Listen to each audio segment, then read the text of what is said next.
Ok. Muito bem, graças e paz a todos. Quero dar as boas-vindas que estão online com a gente, os nossos alunos MRV, que estão entrando e que vão participar também online, e também o pessoal aqui presencial. Hoje nós temos a aula 4, 5 e 6, ainda dentro de introdução à teologia. Só preciso saber se o som está chegando bem. Para o pessoal de lá. Bom, eles devem, se alguma coisa estiver errada, vão reclamar por aqui. Muito bem. Então, assim, nós vamos trabalhar mais um pouquinho em teologia hoje, e tem hora que eu sou tentado a entrar mais um pouco dentro daquele tema, só que isso vai se repetir lá na frente. Porque a ideia aqui é dar uma cosmovisão, depois pegar esse mesmo assunto e voltar na outra matéria, destrinchando. Por exemplo, quando nós entrarmos em Antigo Testamento, nós vamos trabalhar só o quê? Autor, data, acontecimento e como mostra Jesus, como aponta para Cristo. Eu sou tentado, ao Antigo Testamento, trabalhar o quê? Arqueologia, historicidade, são pormenores. Mas a gente vai voltar com essa matéria onde? Em História e Cultura de Israel. Aí lá, não vou falar em profeta, em data, em acontecimento, tipo assim, acontecimento pontual, como aponta para Cristo. Lá vou trabalhar arqueologia, geografia, a historicidade um pouquinho mais profunda. Então, assim, porque antigamente o trabalho de seminário era assim, você recebia uma carga muito pesada de ensino. Não tem cérebro que aguente isso, né? Aí o pessoal diz assim, nós demos uma matéria. Que adianta, ninguém aprende. Então, tem que pegar, destrinchar esse material, porque era tipo um clínico geral. Hoje temos otorrino, hoje temos, entendeu? É tudo separadinho. Que aí você come uma feijoada, você identifica lá a orelha, o pé, do que aquela sopa que antigamente era. Uma outra coisa que eu quero colocar para vocês, inclusive hoje eu conversei com a Lucilene, ela é da área de educação, o nosso sistema de avaliação, ele é muito maravilhoso. Por quê? Antigamente, dava-se toda aquela matéria, você estudava 2, 3 meses, aí vinha aquela prova, cara, de tantas questões, e você se perdia para responder. Nós pegamos, a cada aula tem uma provinha de 4 perguntas principais, nucleares. O assunto já está, aí tem gente ao vivo aí. O assunto já está chegando bem o som aí? Tá legal? Okay. Tá legal, ótimo, tá preocupado. Deus abençoe, bem-vindo aí. Amém. Online aí, ó. Glória a Deus. Então, nesse caso, você já pega a matéria fresquinha, o seu cérebro acabou de registrar, você já responde e ganha a sua nota. No final, você terá feito 10 provas, com 4 questões, você fez 40 questões. E foi basicamente aprovado em todas. Porque a nossa ideia aqui não é atrapalhar o aluno, não é impedir o aluno, testar o aluno. Eu preciso que ele coloque no papel o máximo que ele aprendeu, que ele possa compartilhar no papel o máximo que ele adquiriu. E isso que é bonito na pedagogia. Você está ensinando. Aliás, você está inspirando. Porque o verdadeiro pedagogo, ou professor, professora, ele não ensina, ele não leciona, ele inspira. Porque se você aprender e estudar, você esquece daqui a algum tempo. Mas quem se inspira é para a vida inteira. E esse que é o objetivo do MRV School of Theology. Ok? Dito isto, vamos à matéria. Amém? Você que está em casa aí, eu vou compartilhar aqui a matéria com você. Eu vou jogar na tela para você agora aí. Rapaz, que chique, estamos ao vivo, presencial aqui, ó. Se não for fazer, você pega o foninho para mim, o seu foninho? Amém. Conseguiu ver na tela aí a aula? Conseguimos, sim. A turma de casa, a sala de casa aí. Tá vendo a matéria na tela aí? Estamos. Tá tudo certo, pastor. Não está chegando? Tá tudo certo. Tá Vamos chegando. Deixa eu abrir aqui de novo. Atenção, vou ver se coloco na tela. Atenção. Agora, foi? Foi. Aí não foi, não? Foi, Mas aqui tá pastor. tudo normal. Sai. Aí, viu? Vocês viram aqui ao vivo. Foi ou não foi? Sai. Ô, Glória. Aí, Pedro. Amém. Já tem um chat aqui. Está tudo certo. Ok, valeu, glória a Deus. Vamos lá. Vocês conseguem ver o quadro aqui em casa, né? Conseguem ver o quadro aqui? Beleza? Sim. Ótimo. Nós vamos trabalhar... Eita. É isso mesmo? É isso mesmo. Vamos trabalhar Teodiceia. Teodiceia.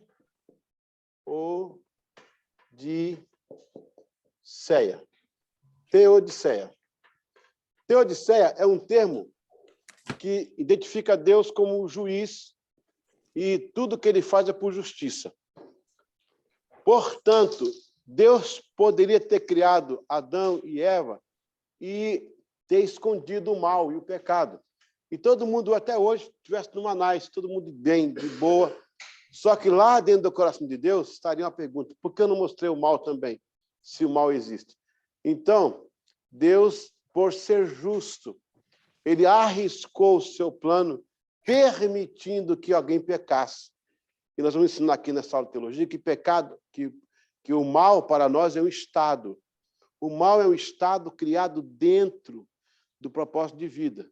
Mas a eternidade não é um estado, é uma eternidade. E nela está a salvação e não o pecado. Está pegando? Pegou aí? Então, a gente vai trabalhar direitinho isso aqui. Vamos deixar aqui um pouquinho apagado para não atrapalhar a sua visão. Implicitamente, por carregar a pessoa, Deus em sua proposta de ensino, a justiça está prevista e inseparável dos atos de Deus. Então, a justiça ela está totalmente junta dos atos de Deus, né? Está intrinsecamente ligado. Foi dessa premissa que a teologia abriu o caminho para Leibniz chamar de teodiceia. Por vezes, o termo teodiceia é usado próximo do sinônimo de teologia natural. A terminologia apareceu sob a pena, ou escrito, né, de Leibniz, no século XVIII. Ele usava o termo como título para um dos seus tratados. Leibniz previa, nessa direção, que a bondade de Deus dava liberdade ao ser humano, como também tratava da origem do mal. Teodiceia aparece para exemplificar a justiça de Deus como investigação para identificar o surgimento do mal e a justificação da misericórdia divina, que é a justiça. Então, vamos entender isso aqui. Uma vez que Deus criou o ser humano, e Deus sonhava com que esse ser humano tivesse um relacionamento com ele eternamente, mas havia a possibilidade de pecar. Porque se tem o mal, se tem o bem, tem o mal. Se tem o alto, tem o baixo. Se tem o large, tem o narrow. Ou seja, seria muito mais prático para Deus fazer igual a gente faz quando recebe uma visita. A gente limpa a casa e põe num cômodo as coisas tranqueiras e fecha para a visita não ver. E a casa está linda e maravilhosa, mas a visita não sabe. A turma está rindo porque, né? A visita não sabe que naquele compartimento está um monte de tranqueira. Deus poderia ter feito isso, mas por Deus ser justo, ele criou o homem, mostrou as maravilhas, mas disse, também tem um caminho aqui. Aí a pergunta que fica, Clodoaldo, por que ninguém pediu aquela mocinha franzina, a Eva, de ir lá e pegar aquela fruta e comer? Alguém podia, sei lá, um anjo aparecer, dar uma voadora, né? Puxar pelo cabelo, porque era tudo novo, né? Quando Deus criou Adão e Eva, Adão foi o primeiro a ser criado. Era o plano original. Aí, só o Adão, né? Aí, alguém está entendendo aí? Aí, o Adão vai colocar o nome dos animais. Aí ele coloca, né? Porco, a porco, e aceitou, né? Porco é porco, né? Porco é porco. Galinha, galo, e vaca, boi. Chegou no final, ficou sozinho na pedra, olhando, imensidão. Aí Deus falou, acho que eu vou resolver o caso de Adão. Aí deu a primeira anestesia geral nele, né? Que ele dormiu um sono profundo. É sempre assim, né? A gente vê a nossa amada e dá um sono profundo, né? Não adianta acordar, né? Você tá... Aí Deus tirou, costurou, trouxe Eva, e agora Eva estava no jardim. Eva, no caso, é a Miss Universo, porque só havia ela, né? Não tinha outra, né? E Adão está sentado na pedra, olhando aquela dimensão. Eva chega por trás, Eva, só tem ele e ela no jardim. Ela põe a mão e fala, adivinha quem é? É o humor do Éden, né? O humor do Éden. Mas por que não impediram aquela mocinha de comer aquela fruta? Que não foi maçã, não foi. E por quê? Primeiro, porque não havia ninguém intercedendo por ela. A intercessão poderia ter impedido. A oração tem poder de impedir essas coisas. Deus precisa de um documento legal para atuar na terra. Gênesis 1, 26. Façamos o homem a nossa imagem e semelhança, tenha ele domínio sobre. Então, existe uma linha tênue aqui. Aqui é a Terra, ok? Aqui é a Terra, nosso planeta, e aqui é a eternidade. Eternidade. Então é o seguinte, daqui para cima, manda Deus. Daqui para baixo, manda o homem. É a lei do inquilinato. Deus me pôs como inquilino aqui. Ele não vai atuar em certas coisas que eu faço, porque ele me deu a lei do inquilinato. Tenha o homem domínio. Por isso que a gente singra os mares, aqueles navios. Os portugueses começaram isso, o mundo inteiro foi atrás. Olha que virou a navegação mundial. A gente cruza o espaço com os aviões. Deus, ele não intervém até que a gente chame ele à nossa existência. Eu vou dar um exemplo. Quando você aluga uma casa, você é inquilino. Tem o inquilino e tem o locatário. Tem o locador. Então, você, porque é inquilino, você pode derrubar as paredes, construir outra casa, colocar um sobrado, fazer um esticadão? Pode? Como inquilino? Não. Você tem que falar com o dono. Agora, o dono pode chegar na sua casa e falar assim, ó, não gostei de geladeira, tem que ser branca, o sofá eu quero ali, né? O quarto não, aí no quarto é escritório, o quarto é aqui. Ele pode como dono? Mas ele não é dono da casa. Mas há uns limites que ele respeita do inquilinato. Deus criou o mundo, ele é o dono da casa. Mas no inquilinato, eu posso mudar as coisas de lugar. Tanto é que a salvação é uma escolha. Nisso vai entrar a teodiceia, a justiça de Deus. O nosso Deus não engana ninguém. Aleluia. Ele arriscou o seu plano. Por isso que ele fala assim, ó, o cordeiro que foi morto antes da fundação. Por quê? Ele já preveu o remédio antes da doença, porque sabia. Agora, temos que entender aqui uma coisa. O saber de Deus, nesse caso, não significa interferência. Presciência não significa interferência. Deus possui 3 características onis. São 3 características onis. Onipotência. Dentro da onipotência, existe uma subcategoria chamada presciência. Presciência, ok? Aonde Deus sabe o que vai acontecer. A presciência. Por ele saber o que vai acontecer, não significa interferência. Porque aí vai entrar aquela questão que nós entendemos da predestinação pela via do infralapsarianismo e do supralapsarianismo, mas depois eu explico para outra aula isso aí.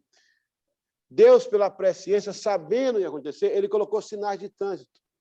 Se algum carro bateu aqui hoje, isso indo, a culpa foi do prefeito? A culpa do secretário de transporte? Não é. Eles colocaram placas lá. Eles colocaram sinais. As pessoas infringiram os sinais e cometeram infração. Na presciência, Deus sabia. Ele já fez, preparou para dizer, ó, vai ter pecado, mas vai ter arrependimento, o Cordeiro vai vir, vai salvar a humanidade, alguém vai se decidir e volta para morar comigo, agora já sabe do pecado, já sabe de tudo. Porque Eva pecou na carne e trouxe uma consequência espiritual. Jesus sai do espiritual, entra na carne, arruma a carne e devolve a santidade, a salvação. Está pegando? Não, então, Deus preveu todo esse plano na presciência, mas ele não atuou. Ele deixou as coisas acontecerem e tinha tudo preparado. Bom, vamos continuar aqui, ok? Então, por ser justo, ele não esconde nada. Nosso Deus não esconde nada de ninguém. Ele é justo, mesmo que o prejudique. Ele é justo. Vou dar o último exemplo. Desculpa usar você como exemplo de novo. Você tem um carro que você arrumou. Você chama o cliente e fala para o cliente, olha, arrumei teu carro, está perfeito, mas uma peça aqui, eu não tenho ela de primeira linha, ela é de segunda linha. Não é uma ideia só. O senhor sabe que daqui 3 meses poderá quebrar. Eu estou avisando para o senhor, tá ok? Tudo ok, foi justo. Agora tem mecânico que fala assim, não, tá 0 bala, pode rodar à vontade. E o carro quebra. Aí vem. Então, Deus avisou que a peça, né? Deus disse, olha, então ele foi justo. Amém? Glória a Deus por isso. Amém? Glória a Deus. Temos um aluno especial na sala online, a Vânia Gomes, está na sala online aí com a gente. Ela está monitorando a sala, por causa do áudio. Teologia natural. Aí na apostila. Temos que observar com cuidado os termos da teologia natural.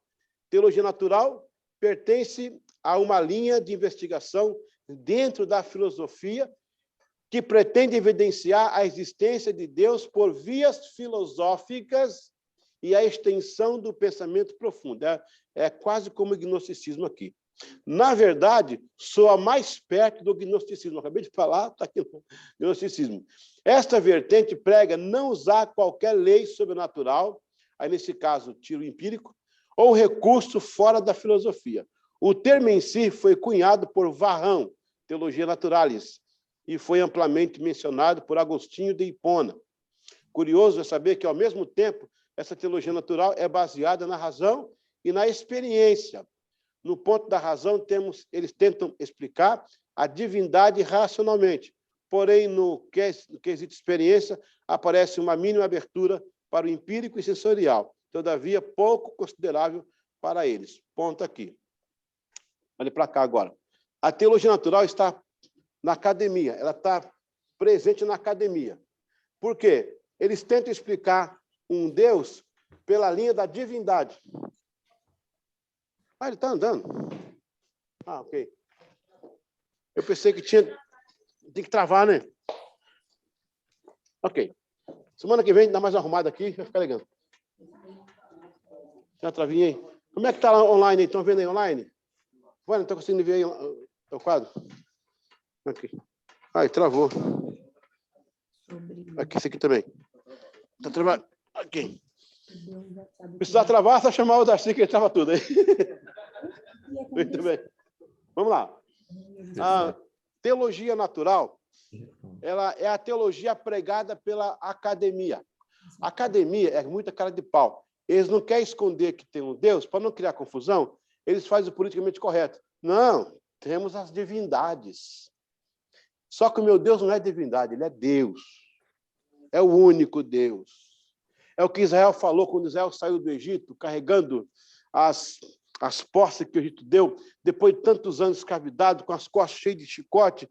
Israel dizia assim, Shema Israel, Adonai Elohim, Elohim Echad. Ouve, Israel, o teu Deus é o único Senhor.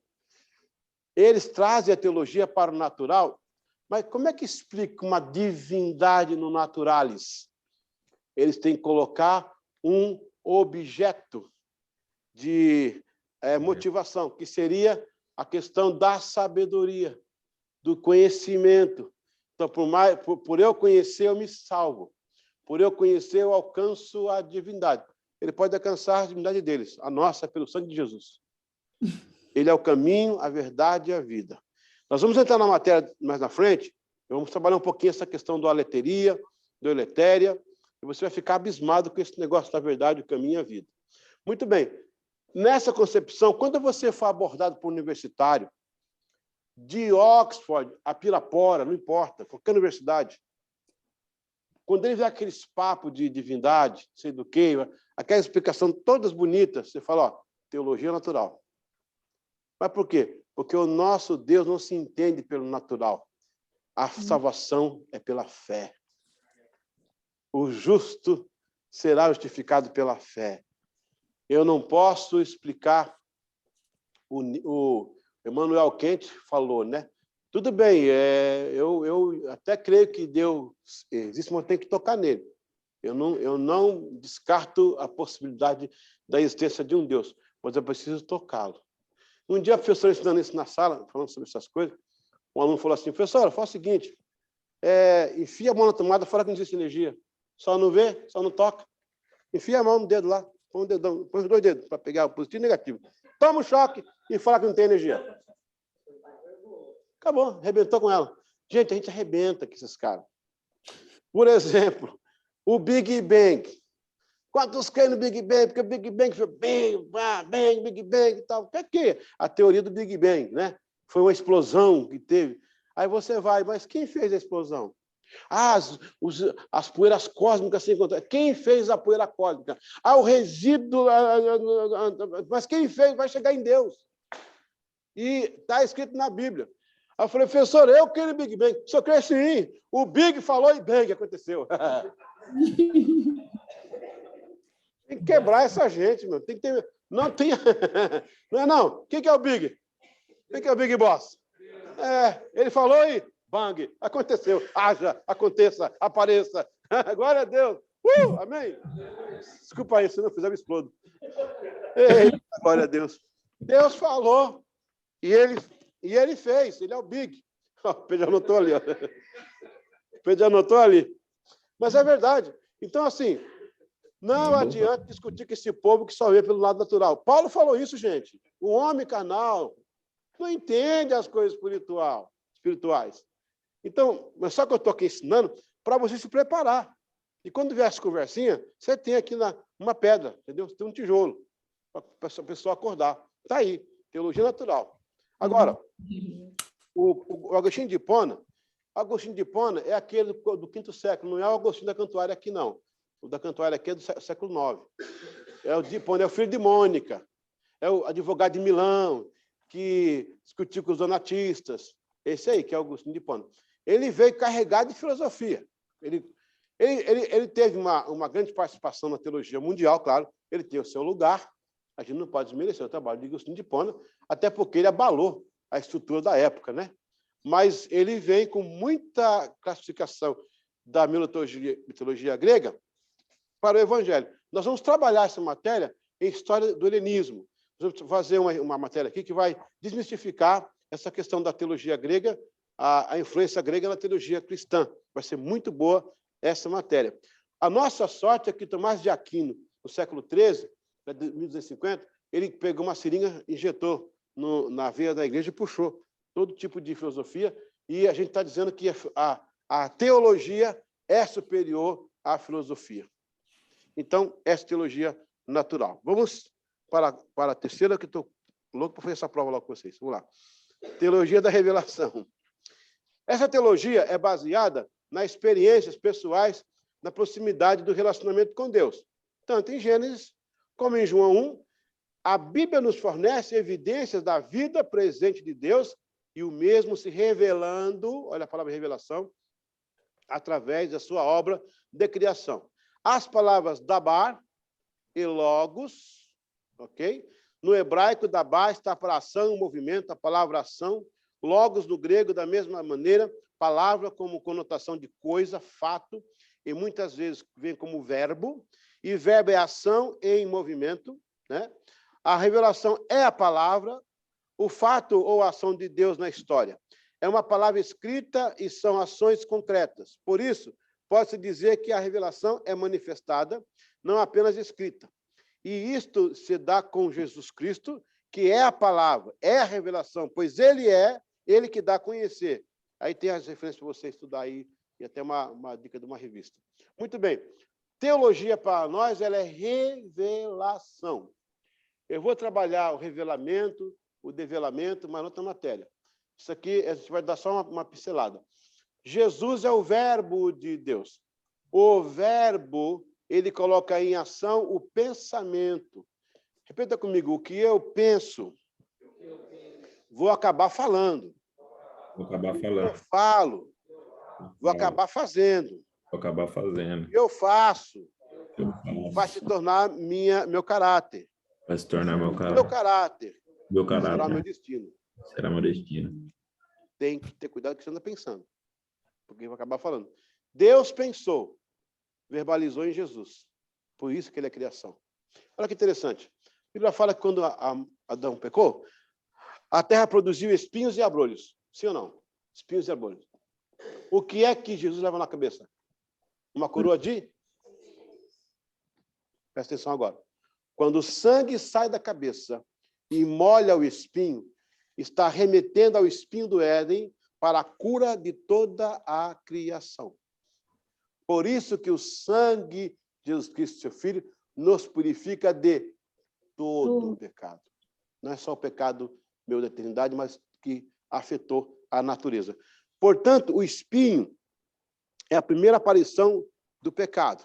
Jesus Cristo morre, o sangue dele molha a coroa, profetiza a restauração da... Aí você vai para Apocalipse 21. Eis que vejo em nova terra, porque os primeiros se passaram, foram curados com o sangue de Cristo. E aí você vê uma coroa em cima da coroa. A coroa de espinhos em cima da coroa da criação.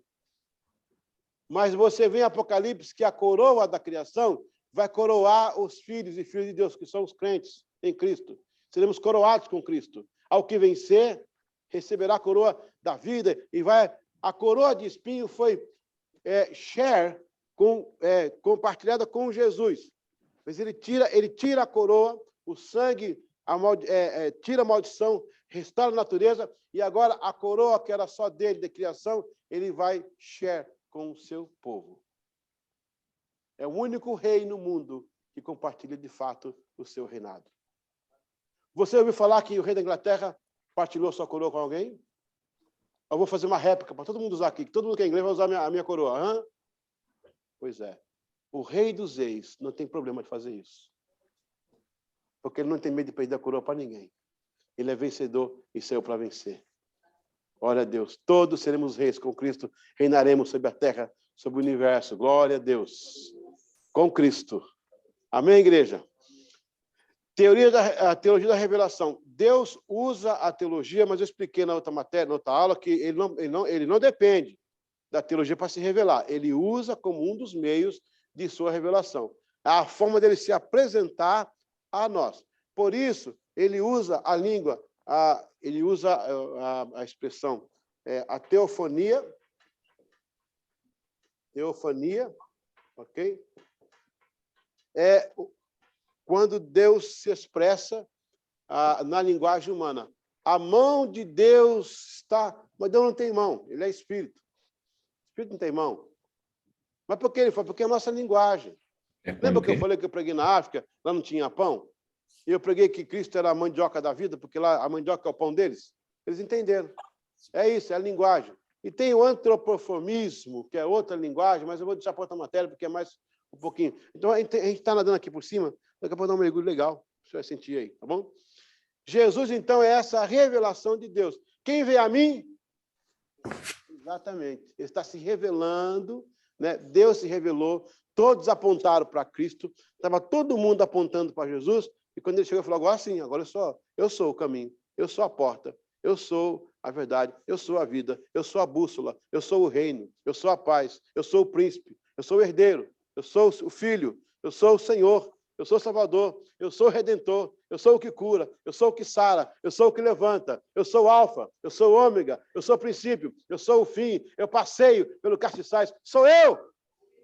Tudo desagou em cima de mim, todo mundo apontava para mim, aqui eu estou revelando. Glória a Deus. Aleluia. Aleluia. Dá um glória aí. Amém. Amém. É isso que a gente tem que revelar ao mundo. As pessoas têm que entrar em nossas igrejas e ver o Cristo entre nós. No louvor, na palavra, na oração, no abraço. Ver que Cristo está aí conosco. Cristo se revelou entre nós. Amém, Jesus. Vamos lá. Objetivo dessa teologia. Enfim, a teologia cristã é uma porta de revelação de Deus à humanidade. Na perspectiva histórica de os deuses, como eram inorgânicos, não exalavam qualquer informação de si, a não ser o que o seu súdito pensava a respeito dele. Isso é, o que o súdito pensava daquele Deus? Só que nós pensamos a respeito e o próprio Deus fala quem ele é. Já o Senhor Deus, Yahvé, chegou a usar frases aos seus primitivos patriarcas, profetas. Eu sou o Senhor, este é o meu nome. a minha glória, pois, a outra não a darei, nem o meu louvor às imagens esculpidas. Isaías 42, 8. De outra feita, e disse Deus a Moisés, eu sou o que sou. Disse mais, assim dirás aos filhos de Israel, eu sou, me enviou até vós. Êxodo 3, 14. Desde o jardim do Éden, Deus mostrou o seu intento no relacionamento com a humanidade. Esta é a nossa esperança, prosseguir em conhecer o Senhor mais e mais. Deixa eu falar uma coisa aqui. Não teria outro nome para dar, né? Eu sou. Porque você é o eu impotente, você é o eu incompleto. Deus é o eu completo. Eu já falei na última aula que Deus está no seu máximo do desenvolvido. Máximo do máximo. E se ele fosse atualizável, estaria absoluto nos próximos milissegundos. De tão rápido que é a sua potência como ele é. Então, ele é tudo em todos. Ele é o eu sou. Já estão dizendo aí na ciência que tem multiversos. Já acharam esse universo pequeno demais? Já arrumaram outros versos. Não importa quantos versos aconteçam, ele estará em todos. Ele é o Senhor de todos os versos. Em todos os versos, todas as formas, ele é grande. Glória a Deus. Por isso que ele se revela. E tem mais. Ele não se revela por completo. Nós não temos nem ouvido, como é que é? Ouvidos não ouviram, nem olhos viram o que Deus... Espera um pouquinho aí. Lá em Isaías fala que um dia, os serafins adoraram tanto que Deus os elevou. A única vez na Bíblia que está registrado que alguém ficou maior. Isaías falou assim, veja o Senhor assentado no alto e sublime trono, o altíssimo e tremendo. Eu vou entrar para explicar depois qual é esse céu de Deus aí. Altíssimo e tremendo, altíssimo. Veja aqui em Ezequiel, o diabo olha do ponto B, do ponto A para o ponto B, fala, subirei. Não é isso que ele fala? E me assentarei? Porque geograficamente não está no mesmo local. Deus está no alto e sublime, inacessível. Mas os serafins louvavam tanto que Deus os elevou. Aquele que adora, Deus eleva. Aquele que adora, Deus levanta. E quando levantou, diz a Bíblia que depois que eles foram levantados, eles saíram bradando, voando, um dentro do outro, bradando, outra voz, porque eles conseguiram olhar a glória que está reservada para a igreja. Eles não se conteram naquilo que eles viram. E Deus os prendeu diante dele. Eles assistem diante de Deus, cobre os pés, o rosto e duas mãos. Eles não podem dizer o que eles viram, porque está reservado para a igreja. Mas Deus não aguentou tamanha adoração. Tem coisa que Deus não aguenta. Quando Jesus apareceu para João lá em Patmos, eu estive em Patmos, na caverna, pelo menos é uma daquelas que eles falam que tem várias cavernas. João estava lá, já velhinho, com 101 anos de idade, e de repente ele viu uma luz, e ele sabia que não era a luz do sol, a luz de Deus é diferente. Ele abre os olhos. Eu sei que rolou ali um diálogo. A Bíblia fala que, como os mortos caíram aos seus pés, mas ali rolou um diálogo. Ele apareceu, quem sabe aqui, eu parafraseando aqui na minha alma poética, né? Ele apareceu, ele viu aquela luz e disse, Senhor, a que devo honra. A Bíblia diz que ele caiu como morto aos seus pés, porque um amigo se emociona quando outro amigo aparece há muito tempo. E quem sabe o Senhor tem dito, ei, João, cabelo branquinho, João, você está bem enrugado, hein? Deixei você, a gente tem a mesma idade, somos primos, né? E você está, rapaz, que coisa. E João disse, mas o Senhor continua mesmo. Mire dos vales, rosa de Saron. Os seus olhos brilham como de fogo. Tu és a esperança de Israel. Aqui devo essa visita, meu Senhor. João, meu pai tem os amigos dele, né? Meu pai tem os amigos dele. Olha, ele contou coisa que... meu pai é o seguinte, se você se aproximar dele, ele conta tudo, João. Ele revela as coisas. Se aproximar dele, você fica sabendo de muita coisa. Ele falou coisa para Enoque, teve que levar o bichinho embora. Levou, porque ia fazer o quê? Enoque abriu o bico aí, ia atrapalhar. Meu pai faz isso, João. Ele pegou Elias lá, pegou Elias também, levou Elias, coitado do Elias, ficou sabendo tanta coisa. É um arquivo. Leva ele. Aí veio o Daniel, ele pisou no freio do Daniel, falou, Daniel, come esse rolo aí, não publica não. Você também, João, você viu coisa que você não escreveu, foi? João, como meu pai tem os amigos dele, Também tem os meus. Eu vim te contar a revelação, Apocalipse. Quantos discípulos teve Jesus? Quantos? 12. A quem ele deu Apocalipse? Só João. Por quê? Porque um amigo conta segredo para outro amigo. Lindo, né? Quando foram buscar Jesus lá no cenáculo, no Getsemane, João sumiu da cena. Onde é que João está? Vem Pedro com a espada, aquele negócio todo, pega o Jesus e tal, o pai, João vai aparecer lá na cruz depois. Ele some daquele cenário e vai na cruz, está com quem? Com a mãe de Jesus. Porque um amigo vai buscar ajuda quando o amigo está precisando. E quando Cristo está na cruz, fala, filho, olha a tua mãe. Mulher, olha o teu filho. Por que Cristo passa legaliza o passaporte da Maria para João assumir? Porque o amigo entrega as coisas preciosas para o outro amigo. Está pegando, gente? É muito lindo isso aí. Né? Aleluia. Bom, vamos lá. Vamos botar aqui na minha. Vamos à prova. Amém? Vamos passar pela prova agora aí. Glória a Deus. Pessoal de casa aí, próxima página aí é uma prova. Amém? Vamos aí. Agora, a nossa secretária vai explicar para vocês aí. Irmã Lucilene. Fazendo um trabalho muito bonito, irmãos. Eu quero até pedir um aplauso de Jesus para a vida dela. Um trabalho bem maravilhoso. Até todo mundo de casa aplaudiu lá, ó.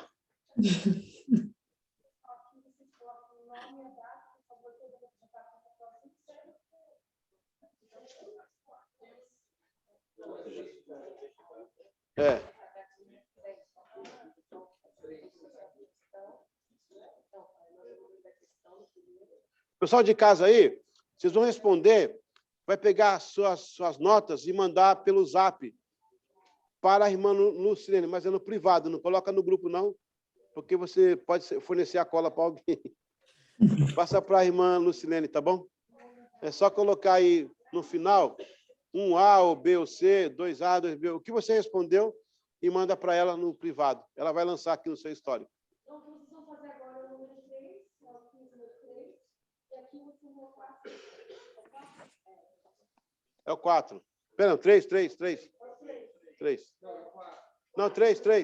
É porque a primeira aula não tem prova. A primeira aula é introdutória. É.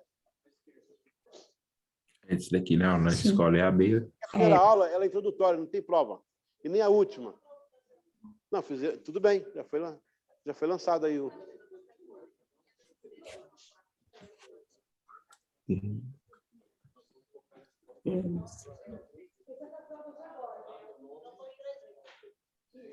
Vamos lá, questão número 1, atenção.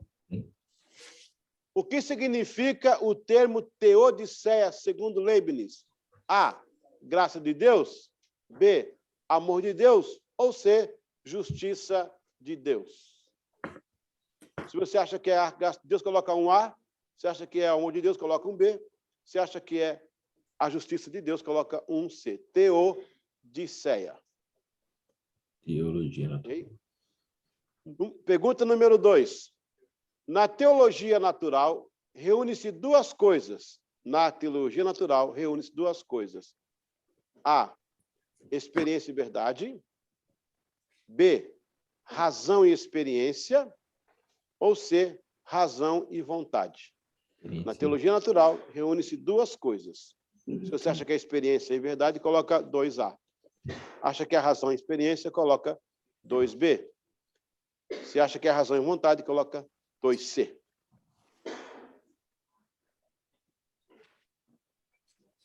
Ó, converse menos aí na prova. Não converse na prova. A prova não é share.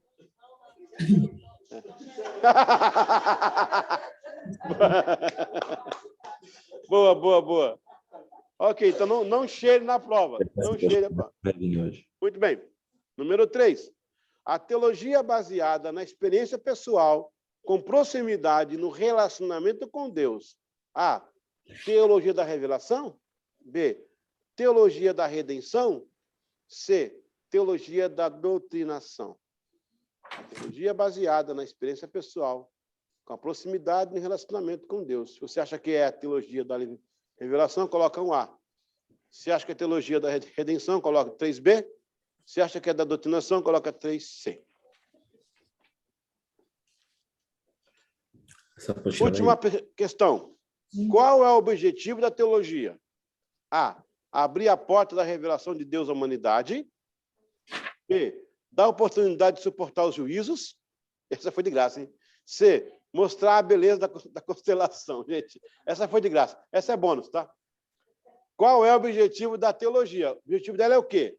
A. É abrir a porta da revelação de Deus à humanidade. Ou B. Dar oportunidade de suportar os juízos. Ou C. Mostrar a beleza da constelação. Essa Só aqui é lançar agora aí a sua respostinha. qual Você pode quiz? responder na apostila e também no papelzinho que a Mano Silene deu. Não, levar isso aqui embaixo. Sempre tem que ter coleta, né, gente? Vamos passar a coleta.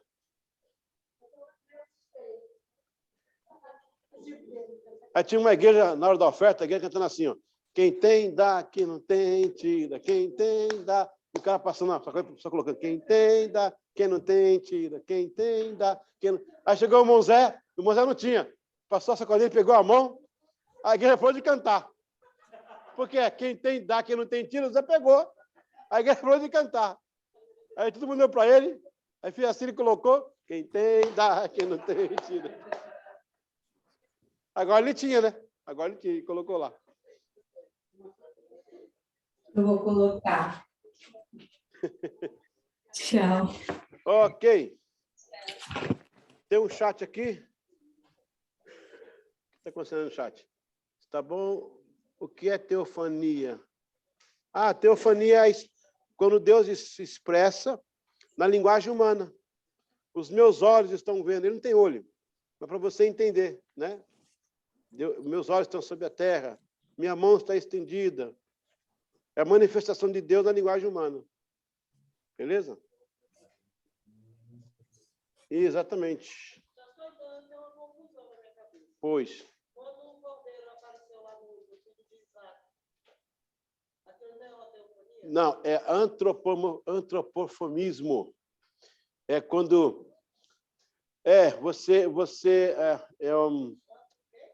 vamos lá.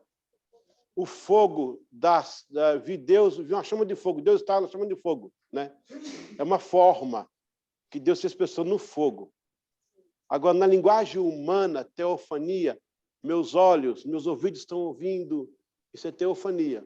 Agora, Deus apareceu num cavalo branco lá, então ali é antropoformismo, meu Deus do céu, complicado de falar.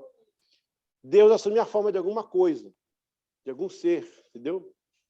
Como, por exemplo, aquela questão de Daniel, Ezequiel, os querubins e tal, né? Olha só que interessante, o Ezequiel fala assim, ó, vejo querubim com cara de homem, né? Mas vamos fazer aqui a metafísica. Quem Deus criou primeiro, o homem ou o querubim? Querubim. Logo, metafísica, não é querubim cara de homem, é o homem que tem cara de querubim. Fantástico, né? Pegou?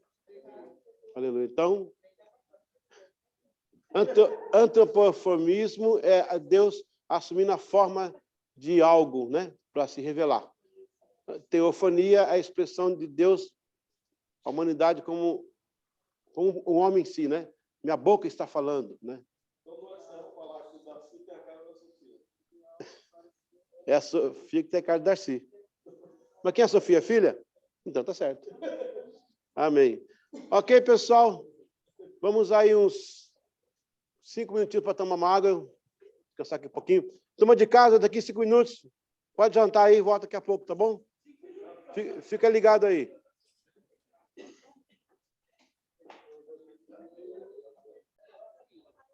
Vamos lá.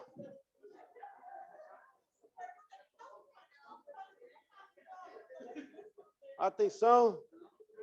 Pay attention, please, classroom. Let's start again. So we're gonna ready to go? Let's go. We have some dots here. você tem uma pergunta? A Cláudia tem uma pergunta interessante para fazer para nós. Pode fazer.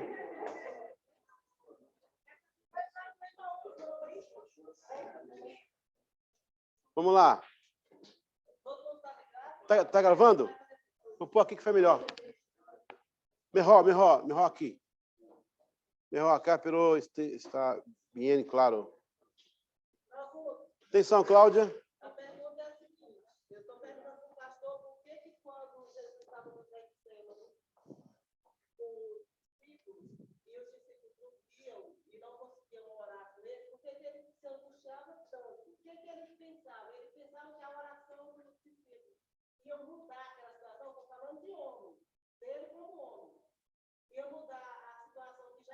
Eles sabiam que aguardava ele. Por que então que eles se angustiavam tanto? Acorda, será que eu não posso contar com vocês para orar por mim? Nem por um. E ele falava, ore, porque o espírito está pronto, mas a carne é fraca. E eles se angustiavam porque os discípulos não oravam. E eu perguntei para o pastor por quê, ele sabendo o destino dele, por que eles se angustiavam tanto dos discípulos não estarem ajudando ele em oração. Uma boa pergunta. Uma pergunta sobre essa. Teria Cristo interrompido seu ministério nesse momento se orassem por ele e ele ficasse forte e não fosse a cruz ou coisa semelhante? Não. Mas, pastor, mas depois dessa oração aí, me perdoe, eu peguei uma pregação dessa aí de um outro professor, Sim. Mas depois dessa oração aí, os guardas chegaram e ele se levantou e não se acovardou. Estou aqui. Sim. Tá. Então, ele saiu forte depois da oração. Então, ele estava na condição humana. Jesus Cristo na Terra não era 100% Deus, 100% homem. Essa história está errada. Ele era 100% homem. Ele não tinha as características homens. Por quê? Primeiro, ele falou assim, ó, Senhor, quando voltará o Filho do Homem? Nem eu sei, nem os anjos. Então, ele não sabia. Ele estava mentindo. Ele não sabia. Ele era onisciente. Mas ele era onipresente porque ele viu Natanael não sei aonde, ele passou pelo meio dos judeus. Ué, mas o Filipe também foi transladado.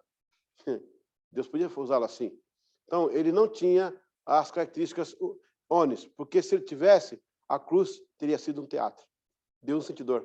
Ele podia só fazer a cara de gemer lá e tá bom. Então, ele era homem. Sentia como homem. Ali era a condição humana. O fato dele pedir oração, corrobora com o Oswaldo falou, era pedindo força para atravessar aquele momento. Daí você entende porque é muito importante orar pelo seu irmão que está passando por necessidade. A oração fortalece. Eu não sei se aconteceu com vocês, eu sinto quando alguém ora por mim, eu sinto força. Algo me levanta, porque alguém está orando por mim. Naquele momento, Cristo estava na condição de ser humano por uma situação muito difícil, ele precisava de força, de ajuda.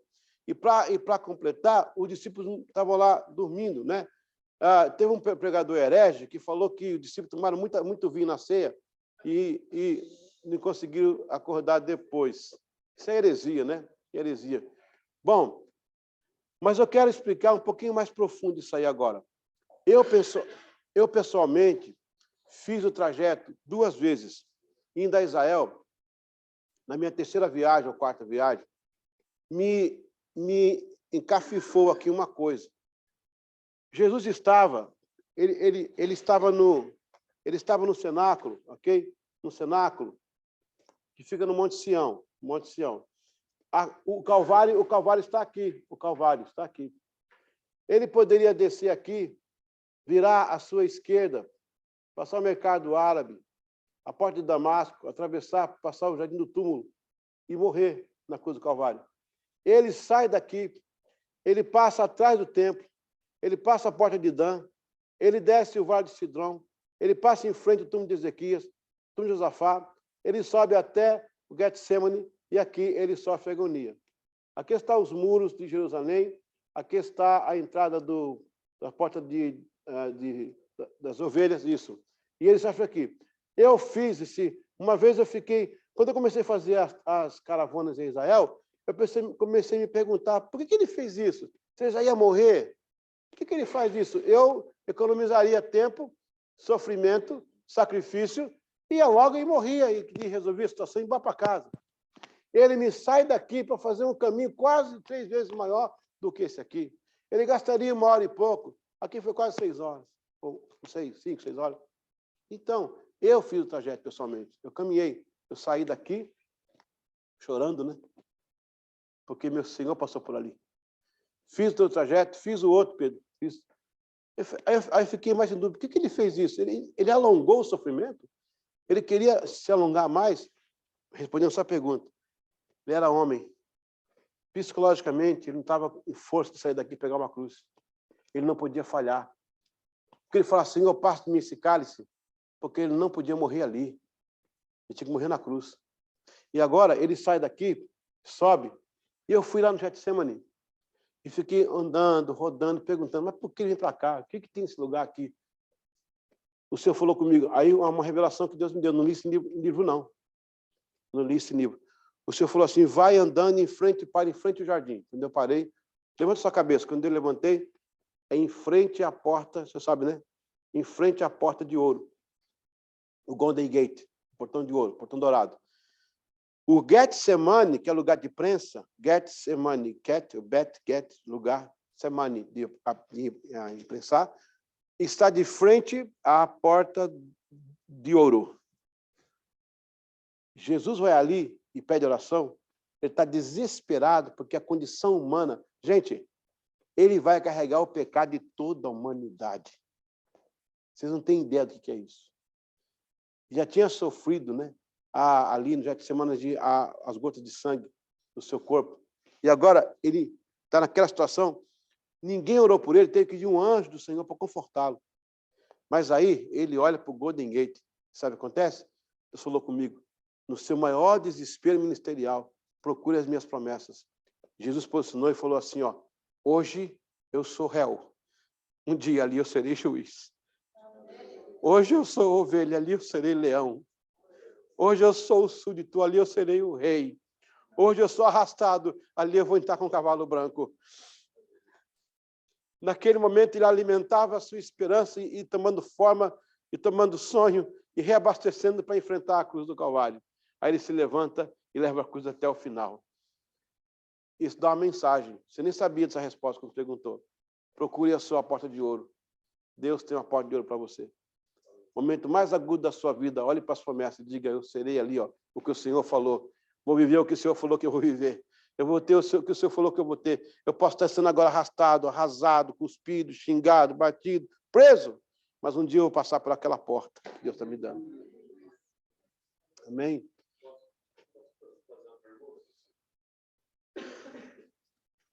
Então, na cruz, quando ele fala para o ladrão, hoje mesmo estarás comigo no paraíso, foi por essa força que ele conseguiu isso. Mas ali ele era 100% homem.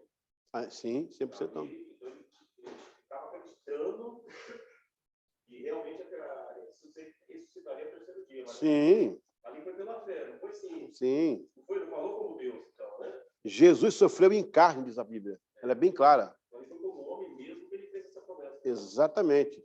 Exatamente. Porque ele tinha fé no que ele estava fazendo. A igreja MRV declara que Cristo veio em carne. Não é isso, pastor? Ele veio em carne. Ele sofreu na minha carne todas as minhas dores. Talvez só para... Só um minutinho, só um minutinho. O pessoal lá não ouve. Ah, desculpa, ia ter esse problema mesmo. A gente vai ter uma sala um dia que tem um microfone ligado. A pergunta é por que Jesus pediu oração quando estava ali no Getsemane? Essa que é a pergunta. Pronto, Pedro.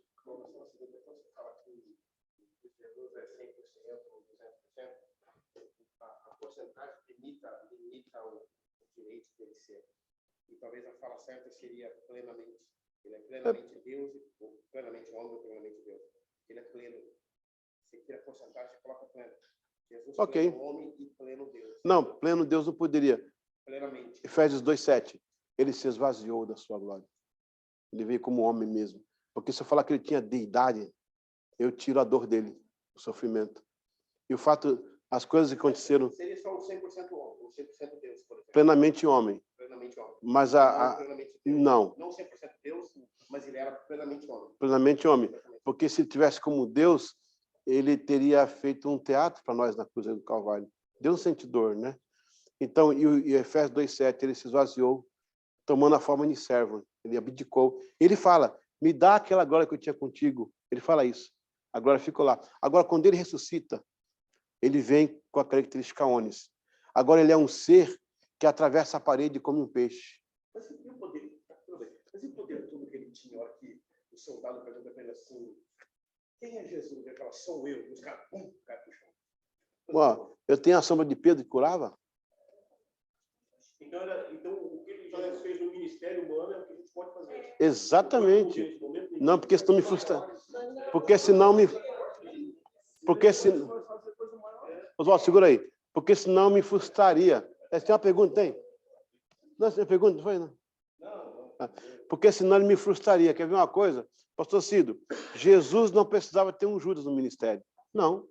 Ele podia escolher o melhor time da Terra, o Dream Team. Escolheu... Oh, o pessoal está aqui ao vivo. Ele podia escolher o melhor time da Terra. Ele pegou, Cláudia, os piores. Os caras... Olha, é demais que esse cara lá, né? Já pode desanimar qualquer um. O Cristo ressuscita, não fizeram nenhuma vigília, um culto. Ninguém estava lá. Todo mundo correu, se escondeu. Que povo é esse, cara? Bom, ele não precisava de um Judas. Ele não precisava. Mas por que ele teve um Judas? Porque ele sabia que nós teríamos Judas. E ele me ensinou como é que lida com Judas. Com Judas, não dá rancor e nem ódio, dá vinho e pão. E aí, na ceia, ele molha o pão e diz, o que me trai, recebe o bocado molhado. Por quê? Porque Paulo diz, nós temos que discernir o corpo e o sangue. O crente que não discerne, ele molha pão, ele é confuso, ele mistura. Eu reconheço o poder do pão, do corpo, e o poder do vinho, do sangue. Quando eu misturo, eu molho o pão, foi o único que recebeu pão molhado. Era o único confuso. Crente confuso trai. Crente confuso deixa. Crente confuso faz coisa errada. E aí, hoje teremos um Judas no ministério. Como lidar com Judas? Eu tenho o modelo do meu Senhor. Eu não precisava de nenhum Judas. Mas por causa de mim, ele falou, meu filho um dia vai passar por isso. E vai enfrentar Judas. Eu vou deixar o modelo para eles pronto. Como é que se lida com Judas? Outra coisa, sobre essa questão do Cristo pleno, né? Ele, como homem, tinha toda a plenitude humana. Mas como Deus não, ele várias vezes ele falou, né? Deixei a glória, recebi a glória de novo. Agora ele vem, depois da ressurreição, ele vem de uma forma interessante, que vai responder a uma agonia teológica, que diz o seguinte, que ele é o primícia dos que dormem. Mas como ele pode ser primícia, se eu tenho ressurreição lá no Antigo Testamento? Eu tenho ressurreição que ele próprio fez aqui no Novo Testamento. Ressuscitou Lázaro, ressuscitou a filha. Mas como é que ele é o primícia dos que dormem? Daquele corpo que ele é agora, ele de novo é a primícia. Ele sempre é o primeiro. Daquele corpo que ele tem agora, que passa a parede e come um peixe, só ele tem. Ele é o primeiro de todos, que seremos nós. O corpo que Paulo fala, glorificado. Paulo vai na sala da Escritura, cópita, não encontra a palavra. Vai na sala do latim, não encontra. Vai na sala do grego, não encontra. Na sala do hebraico, não encontra. Ele fala, eu só posso dizer que isso aí é um corpo glorificado. Não tem, é um corpo glorificado.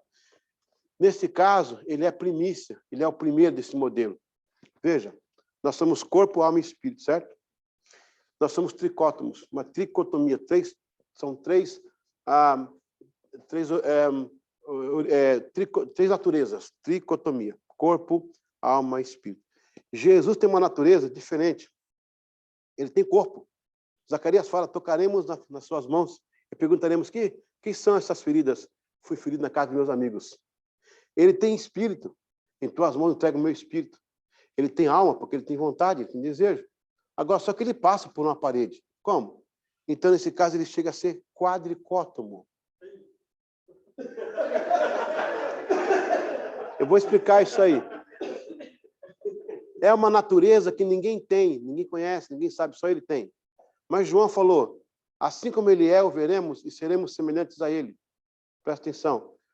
Deus fala assim, ao que vencer, o Senhor falou, eu me assentarei com meu Pai no trono, e ao que vencer, sentará comigo no meu trono. Não pode um filho bastardo sentar num trono. Se o rei da Inglaterra abdicar por alguém, um filho de criação, mas se aparecer um filho original dele, não importa quem seja, na mesma hora o trono é desfeito e sobe ao trono o filho legítimo. Como que eu vou sentar sendo filho bastardo? O filho da adoção. Pensando nisso, Cristo tinha que reunir de novo a natureza para sermos semelhantes. Ele desce em carne e assume o meu lado. Fica faltando eu assumir o lado dele. Na ressurreição, eu assumo o lado dele. Aí somos semelhantes em gênero, semelhantes em natureza. Por direito, podemos sentar no trono como filho legítimo. Eu estou indo nessa fé aí, que ele falou que você está falando, estou indo nessa fé. É louco? É louco?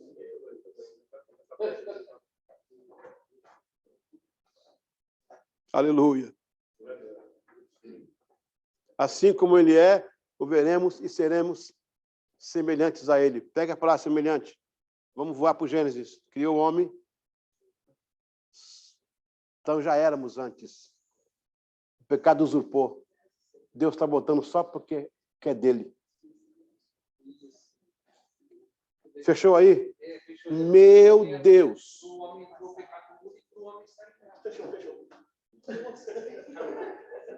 A semelhança voltou para o seu lugar. Está pegando? Então, Deus não está fazendo nada errado. Ele está buscando o que era dele, sempre foi.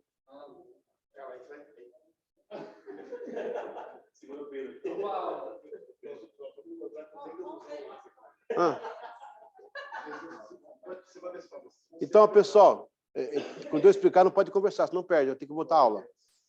Voltar, semelhante. Semelhante. O João falou, assim como ele é, nós o veremos e seremos semelhantes a ele. Quando seremos semelhantes a ele, Deus não está fazendo nenhum joguinho de força. Ele está voltando ao Éden, façamos o homem a nossa imagem, semelhança. Então, nós temos o direito de ser semelhantes, porque fomos criados à semelhança. Pastor, e como é que fica a imagem e a semelhança? Os teólogos se explicam e não conseguem explicar. Tentam e falam, o pessoal fica com mais confusão. Eu vou ser bem claro. O que é imagem e o que é semelhança nesse caso? Vamos lá. Semelhança. O cachorro é eterno? Se ele morrer, o espírito dele é eterno? Não. A vaca, o boi, uma árvore? Não. Nós somos. Já somos semelhantes aí. O cachorro, o gado, ele tem inteligência como nós, de fazer uma conta de matemática? Mas nós fazemos. Somos semelhantes aí. Essa é a semelhança. Qual é a imagem? A imagem foi deturpada pelo pecado. Quando Cristo ressuscita em nós e nos dá salvação, ele muda o nosso caráter e cria em nós a imagem de Cristo. E aí você começa a ver Cristo nas pessoas. Aquela pessoa roubava, mentia, matava, não faz mais, porque agora ela tem a imagem de Cristo. Ela reproduz a imagem que não é aquela antiga que eu conhecia. Ela reproduz a imagem nova. Imago, e Joás fala sobre o imago Deu. O imago Deu é isso aí. A mudança de caráter, a mudança de atitude, porque arrependimento é a mudança de direção. Conversão é mudança de caráter. Então, metanoia. Então, na verdade, quando eu aceito Jesus, eu começo a mudar minha forma de ser, eu estou fazendo uma nova imagem. Está diferente. Está com um sorriso. Um olhar diferente. Se arrumou, se penteou. Está falando coisas... É outra imagem. Porque em Cristo foi recuperada a imagem. Está aí porque Deus colocou os anjos para não comer da árvore da vida. Porque se eles comessem em pecado, iria perpetuar a imagem do pecado para sempre e nada mudaria a pecaminosidade. Então ele cerra lá com os querubins, segura para Cristo descer na cruz, arrumar o problema. Aí abre, Paulo fala, um novo e vivo caminho, onde agora temos acesso. Cristo deu essa sugestão, ou a ideia, e ninguém percebeu. Ele jogou no ar essa sugestão. Ele falou, quem come do meu corpo e bebe do meu sangue, tem parte comigo. Ele é a videira, a árvore dá.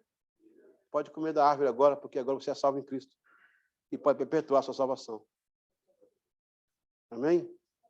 Era só uma resposta à pergunta. Não me pergunte mais nada hoje. Acabou o seu tempo. Amém. Glória a Deus, pessoal. Vamos seguir. Que bom que está gravado, né? Tem um chat aqui. Nós não ouvimos a pergunta. Mas já falei. Amém. Ok. Pessoal, pode mandar o chat aí, que a minha esposa está com o celular ligado. Ela deve estar na aula. Está sim, está lá, tadinho. Pensei que ela estava no Facebook. Mas está na aula. Não está na aula, estou brincando. Vou apanhar. Ok. Vamos lá. A patrística, a teologia. Agora, aula 5, desenvolvimento da teologia 1. Patrística. Meu Deus, é 9 horas? São 9 horas? Meu Deus. Então, vamos correr. Patrística. A patrística refere-se aos pais da igreja, que é a primeira geração após os apóstolos. Na revista do curso internacional de teologia, conta a seguinte declaração: o conteúdo do evangelho no qual se apoiava a fé cristã nos primórdios do cristianismo era um saber de salvação revelado e não sustentado por uma filosofia. Depois da era apostólica, inicia-se o período dos chamados pais da igreja, comumente chamados, conhecidos também como patrólogos ou patrísticos. Ao invés de se apoiarem em uma linha de filosofia, decidiram partir para o evangelho revelado, a teologia viva do Senhor Deus, com o surgimento logo do início de heresias e desvios teológicos. A igreja se viu na obrigação de reagir e assim foi desenvolvendo a teologia cristã. A teologia cristã ela foi auricular no começo. Ela foi passada de palavra por palavra. Com o surgimento de alguns possíveis hereges, que foi o caso do Marcião e outros mais, teve que se escrever. Nesse caso, começa a literatura patrística, vai cair na prova. Por quê? Nós temos a era apostólica, que vai até Simão Zelote, o último a morrer.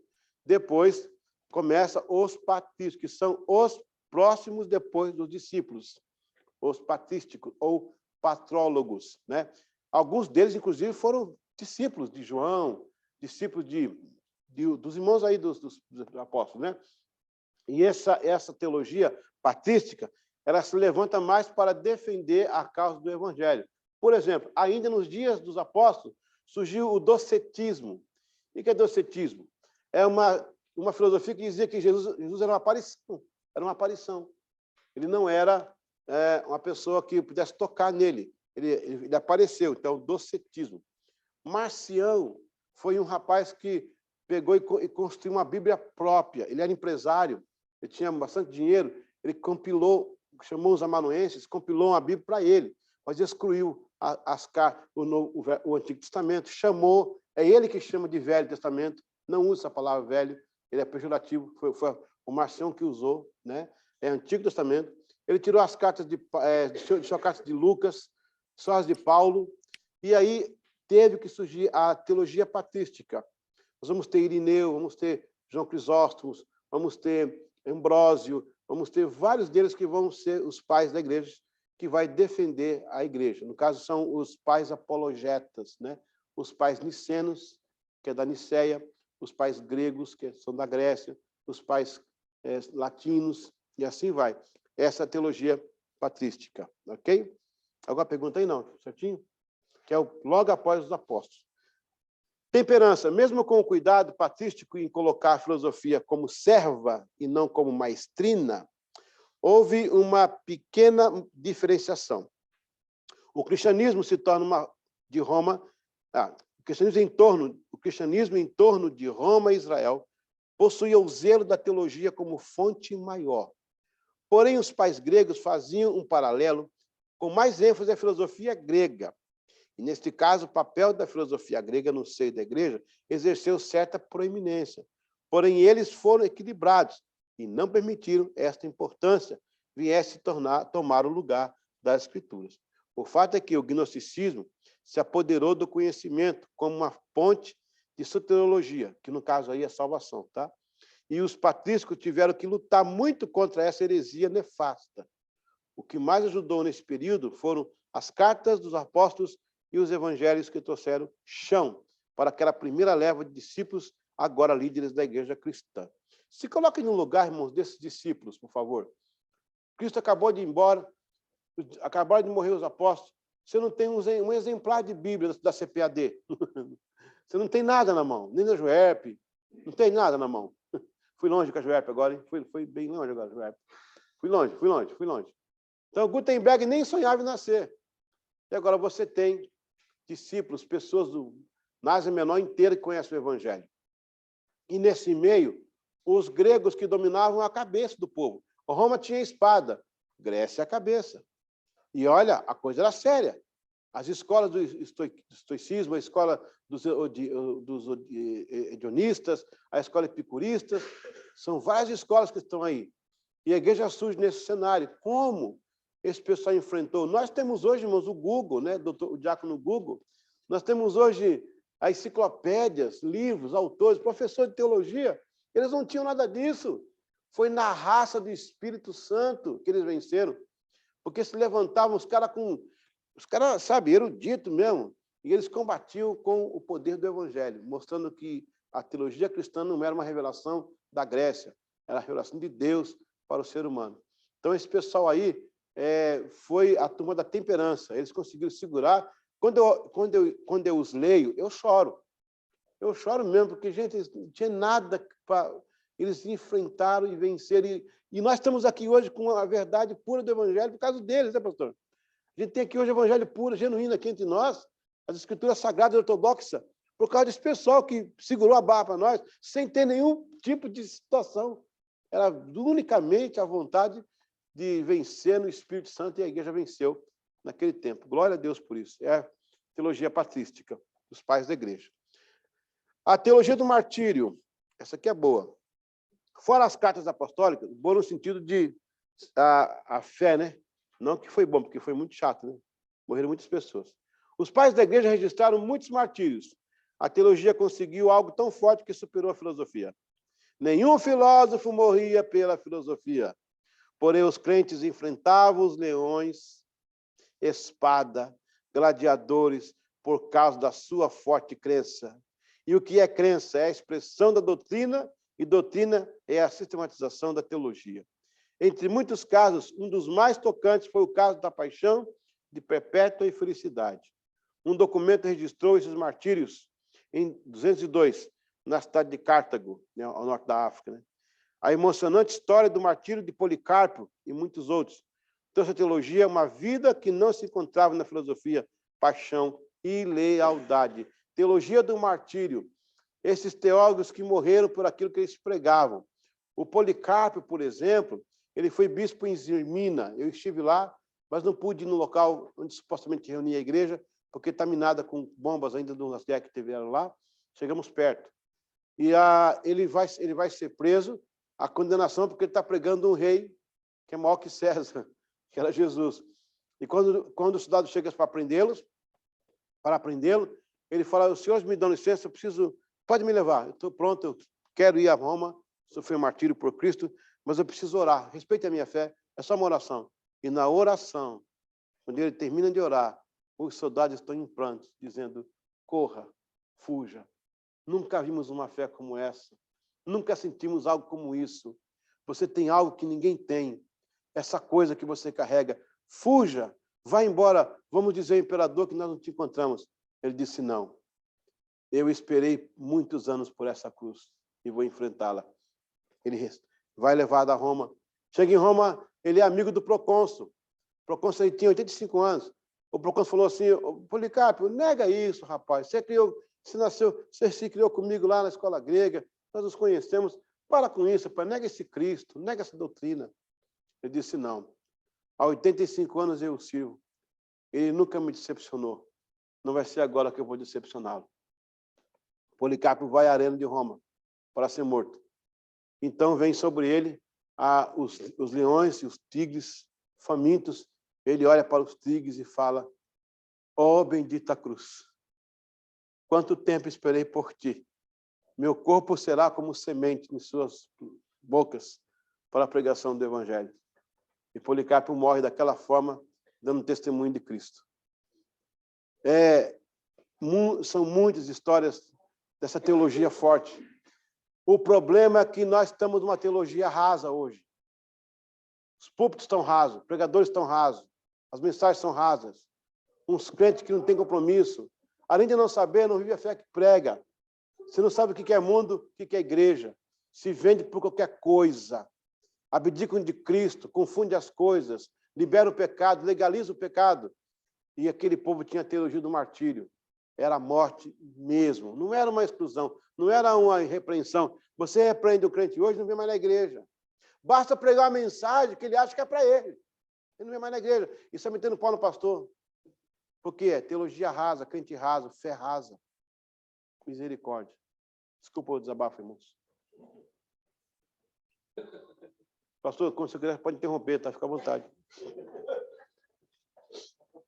Teologia como defesa. Depois da primeira parte do século II, faltou um P, né? É uma prova que esse material não é Ctrl+C, Ctrl+V, é produzido, tá? Então, é uma prova aí. Que bom que está assim. Mas vai corrigir esse negócio aí. Depois da primeira parte do século II, a teologia exerce uma posição mais determinante. Os cristãos afirmavam que sua fé sob os auspícios da teologia. Até porque o movimento gnóstico, que afirmava que se podia ser salvo desenvolvendo um conhecimento, estava em alta e na ênfase do momento. Portanto, a teologia recebeu fortes golpes, ao ponto de provocar uma ação de confronto. Nesta época, destacaram-se Justino Mártir.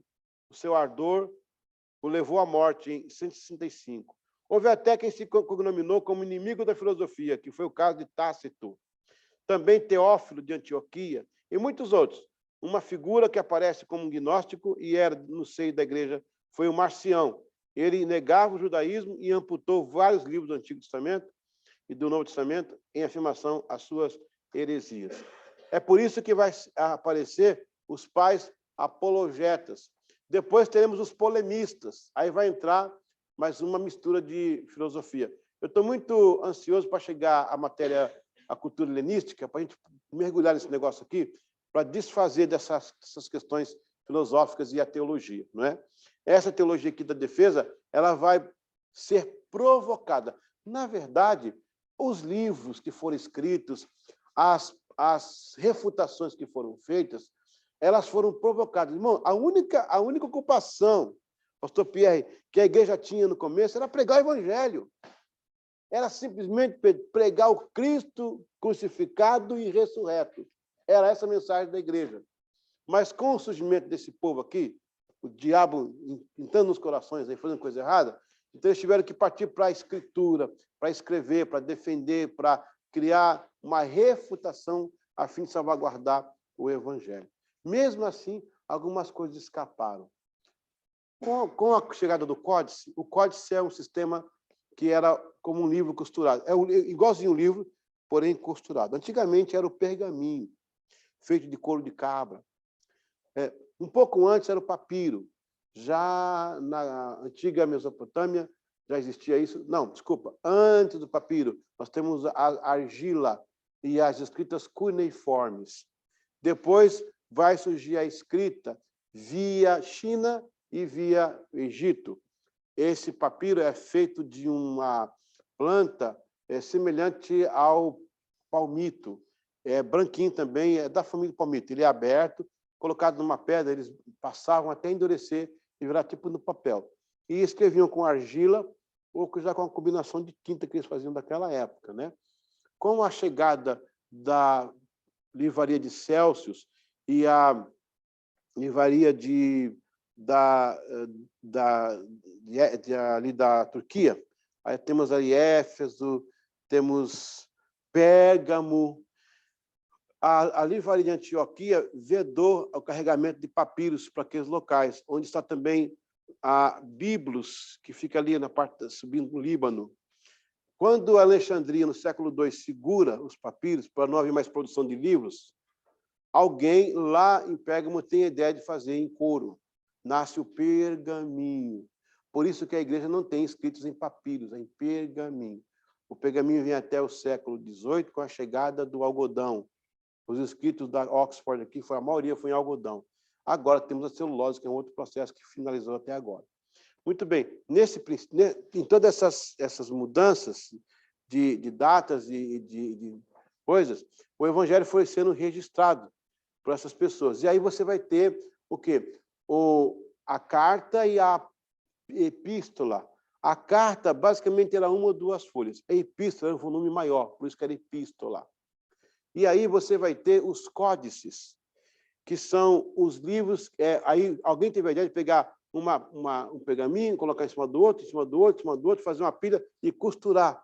Vai dar a ideia do livro, que comecei a estar aí, a ideia do livro. Aí começa a se juntar alguns escritos, alguns inspirados e outros não. Os lecionários, Memórias dos Apóstolos, o Didaquê, são vários que surgem. E os códices de Alexandria, o códice de Antioquia. E nesses códices, os amanuenses iam registrando algumas coisas dos escritos primitivos. E isso vai dar algumas mudanças na confecção dessa literatura patrística que eu estou falando aqui. Bom, por isso que Atanásio, no IV século, vai reunir os 27 livros inspirados para criar o primeiro cânon. É por isso, porque a proliferação de escritos da época era muito grande. Um exemplo clássico, o anjo que agitava as águas em Betesda, que vinha do céu um anjo do Senhor, e quem caía era curado. Aquela referência não é original. Essa inferência, aí você tem a exegese e a eisegese. A exegese coloca argumento dentro do texto. Um amanuense do V século, no Código de Alexandria, ele era grego, ele entendeu que aquela água que agitava, que o fenômeno existia. Tanto é que Cristo foi, o rapaz falou isso com ele. Mas no original de João, capítulo 6, não fala que o anjo agitou. As águas eram agitadas, as pessoas eram jogadas, eram curadas. O amanuense quis ajudar o texto. Ele fez uma inferência textual. Ele não quis mudar o texto de forma criminosa, uma inferência textual para melhorar a claricidade da semântica. Ele me coloca ali o anjo do Senhor.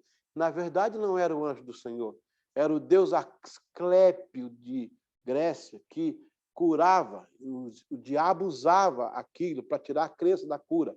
Não há nenhum outro ponto que tenha essa cura que Cristo tenha aparecido. Ele foi pontualmente ali para desfazer desse demônio, para que dissesse, agora eu sou a cura para todos.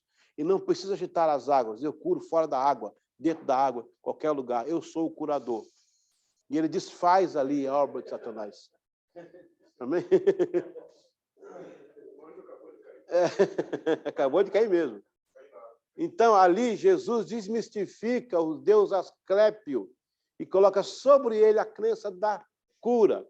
Nesse caso, o copista amanuense, ele quis ajudar, mas criou um problema de exegese para nós.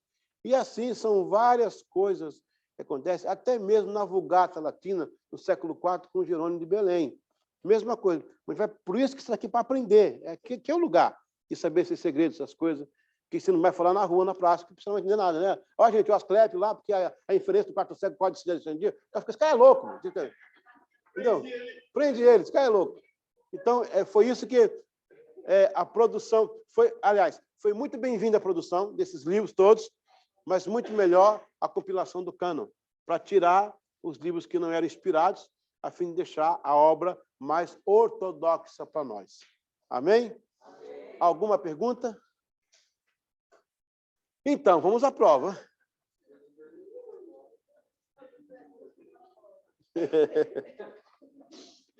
Distribuiu já?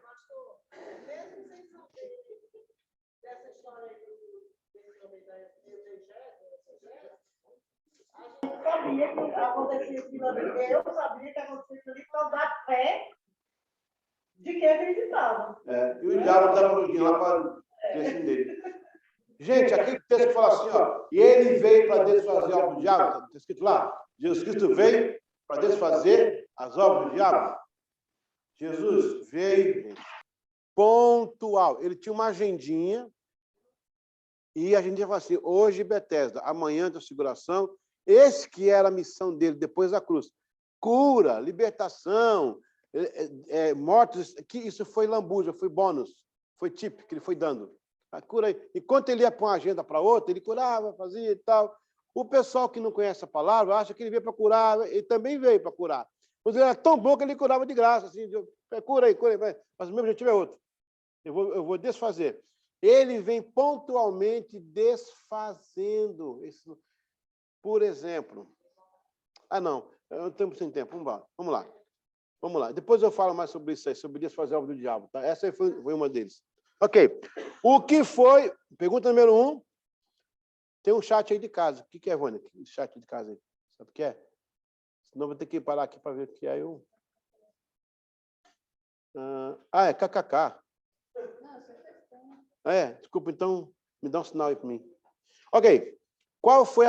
O que foi a patrística? A. Foi a primeira geração de discípulos após apóstolos. B. Foi uma associação grego-judaica. C. O nome de uma escola de teologia. Essa foi de graça, né? Né, José? Perdona-me. Eu vou falar espanhol. Você vai ser meu professor. Sim? 2. A filosofia grega serviu à teologia, mas também trouxe obstáculo. Qual foi um deles? A. A mitologia grega. B. A Odisseia. A Ilíade de Homero. Hein? C. Gnosticismo. A filosofia grega serviu à teologia, mas também trouxe obstáculos. Qual foi um deles? Eu vou considerar 2 respostas aí, tá? Tem 2 aí, tá? A. A mitologia grega. B. A Odisseia. C. O gnosticismo. Não, eu vou considerar 2 aí. Você responde. Isso.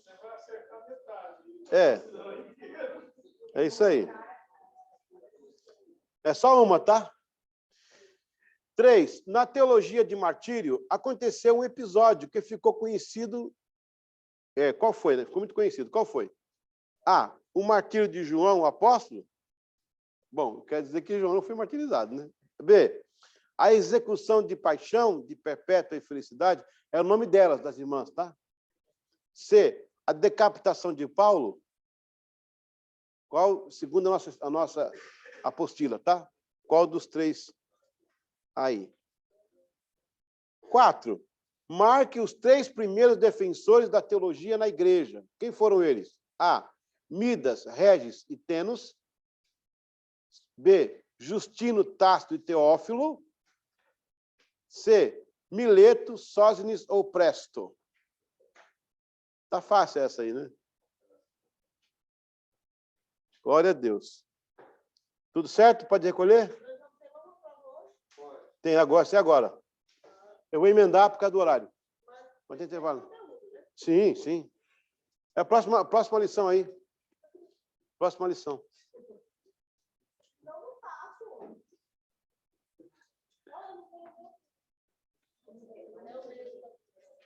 Pessoal de casa aí, vamos para mais uma lição, né? Ninguém sai para fazer nada aí. Segura aí.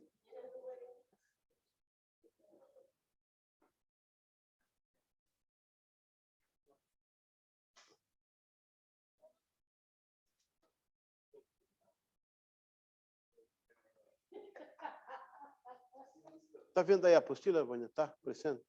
Ok, vamos prosseguir. Prosseguir por causa do nosso horário.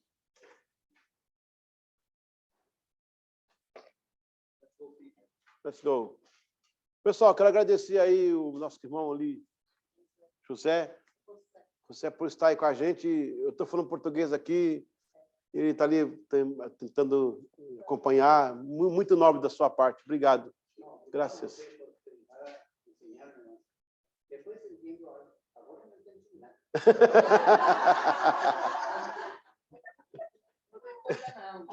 Mas ao menos sua presença entre nós outros é bueno. Sim. Obrigado por tu estar aqui conosco, nós outros. Amém? Ok. Vamos adiantar por causa do nosso horário, desculpa aí. O século da teologia fundamentada. Gente, vocês perceberam que eu faço a minha lição em 4 quadrantes aí, 4 partes? Para você não ter... É ruim, sabe? Ó, eu estou escrevendo... Quando eu escrevi essa apostila, eu escrevi como aluno. Que eu já fui aluno, ainda sou aluno, né? E, cara, tem coisa que vem para nós, é tudo bagunçado, tudo junto, fica difícil. Aí você separa os assuntos e o seu cérebro consegue fazer uma organização melhor. Até para você pegar para dar uma aula depois isso aí, para ensinar, você tem isso na mão. Fica muito melhor assim, entendeu? E também está sumido, compacto, né? O cara vem para cá, fala inglês, esquece português. Não fala inglês direito, esquece português, fica mudo. Onde é que você vai? Vou parquear o carro, pelo amor de Deus. Parquear o carro. Foi boa. Você... Não é mesmo? Ok. O século da teologia fundamentada. Vamos lá. A teologia assumiu alguns papéis interessantes. No início, era registro de verdades, certo? De doutrinas e de martírios. Mas com o ataque do gnosticismo e outras heresias, a teologia assume um papel de defesa, que a levou a elaborar fundamentos. Está vendo? Que é uma continuação do último tópico aí. Orígenes de Alexandria, né, do segundo século, por exemplo, defendia que os escritores da Sagrada Escritura foram inspirados por Deus e, por isso, eles são obras de Deus. Ele também deu uma grande contribuição à teologia cristã quando escreveu o famoso tratado contra Celso. Gente, a gente vai entrar ainda no cânon, como é que foi confeccionado o cânon do Antigo e do Novo, tá? Aqui eu poderia parar dar uma explicação, mas não vou pedir tempo, porque nós vamos voltar nesse tema com mais propriedade. Outra igual importância foi Clemente de Alexandria, um documento Stromata, que, embora tenha dado um certo reconhecimento à filosofia, mas, mesmo assim, em sua tese, afirmou que o que há de bom na filosofia foi dado por Deus. Esse foi bom, hein? Esse aí pisou, ainda fez assim com o sapato em cima, né? Teologia produtiva. O poder do impacto da teologia foi tão relevante que resultou em uma produção de documentos consideráveis. Praticamente, as cartas, homilias, foram as primeiras produções de todo esse acervo remonta aos primeiros séculos e ajudou a desenhar o perfil da teologia cristã. Alguns documentos que alicerçam a teologia. Primeira Epístola de Clemente, em 95. Epístola de Policarpo de Esmina, 110. Epístola de Inácio, no ano 115. Entre seus escritos estão as 7 cartas para muitos destinatários, e é ele que incunha o termo Igreja Católica. Só um ponto, isso aqui tem que parar mesmo. Espera aí. Veja bem, o Inácio vai escrever uma carta para as igrejas, entre elas Antioquia e também Esmina, e fala assim na carta: amados, obedeçam os pastores, obedeçam os discípulos, obedeçam a nossa Igreja Católica. Ele que fala, mas ele quis dizer isso, universal. Com o passar do tempo, surgiram movimentos como o montanismo, os arianos, os nestorianos, que eram correntes cristãs mais heréticas. Quem estava mais perto da ortodoxia, da Bíblia, disse: por favor, o seguinte, vamos nos chamar de católico para diferenciar desse povo? Não fica misturado. Então, somos a Santa Igreja Católica. E aí o nome pegou. Foi por isso que nasceu o nome católico, entendeu? Outra coisa importante, quero falar esse tópico aqui ainda, é que são muitos documentos valiosos. Por exemplo, gente, eu já li as cartas do pastor de Hermas. O cara engole Paulo. É melhor que Paulo.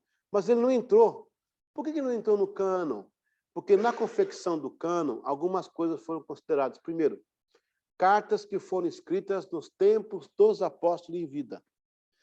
Segundo, cartas que foram de pessoas que tiveram contato pessoal com Jesus. Então, no caso de Paulo, o que salvou Paulo foi o encontro de Damasco, que consideraram aquele encontro como se fosse pessoal com Jesus. Daí para frente, os escritos que vieram não eram considerados, porque não tiveram esses critérios, mas eram tão bons quanto os que estavam lá.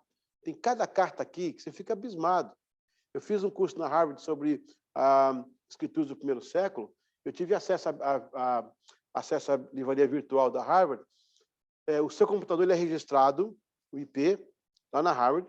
Você entra, virtual, você anda assim, ó, você puxa o livro, abre na mesa. Parece que é você que está vendo. Cara, coisa incrível. Quanto melhor a tela aqui para você ver, fica mais pessoal. Toda hora que eu olhava assim à minha volta, eu falava assim: não, estou em casa. Então, você entra no corredor, puxa o livro, abre. Se você entrar no site, você é aluno da Harvard, você entra no seu site, no outro computador, que não é aquele IP, na hora eles cancelam a sua matrícula. Você é verdade na hora. Eles sabem. É incrível. Eu tinha que andar com o meu laptop, para entrar sempre com ele. Por quê? Porque lá tem coisas que não pode. Outra coisa, você não consegue copiar, cara. Eu tentei fotografar, parece que é um demônio, apaga a foto do negócio. Demônio da Harvard. Você não consegue dar o download, você não consegue fazer cópia nenhum. Você não pode. E se você conseguir, e se você fazer isso virtualmente, eles têm um rastreador que pega e te arrebenta. Cara, é muito top o negócio. É Harvard, cara. É muito top. Eu tirei 8,5 no meu exame final. Meu exame final foi 18 horas. 18 horas de exame final. E a Harvard não tem pergunta. A Harvard é mini teses. Não tem pergunta para a Harvard. Ela não faz pergunta. As provas dela não tem pergunta. Ela lança um protótipo de tese, matemática, e você cria uma mini tese. E a banca discute com você. Foi 18 horas. Eu falei com a coordenadora, gente, 8,5. Ela falou, você está no Eagle Nest. Você está no ninho das águias. Aqui é só 10. Não tem nenhum Harvard que não tenha. Todo mundo da Harvard tem 10 em todo o currículo. Não tem. 9,5. Não tem. Isso aqui é Harvard. Cara, foi difícil. E eu consegui alguns documentos, eu tive acesso a alguns documentos, que eu ficava maravilhado. Escrevi à mão, né? Porque aí pode escrever à mão, citava lá o livro direitinho, que tem que citar, né? E tem cartas, pastor Cido, que você fica assim... Eu quase não dormia, eu lia uma... Eu chegava a chorar, pô, cada carta linda. Pessoas piedosas que andaram com, sabe, no começo da igreja, gente de oração, reconheceram discípulos, gente que teve Paulo como mentor.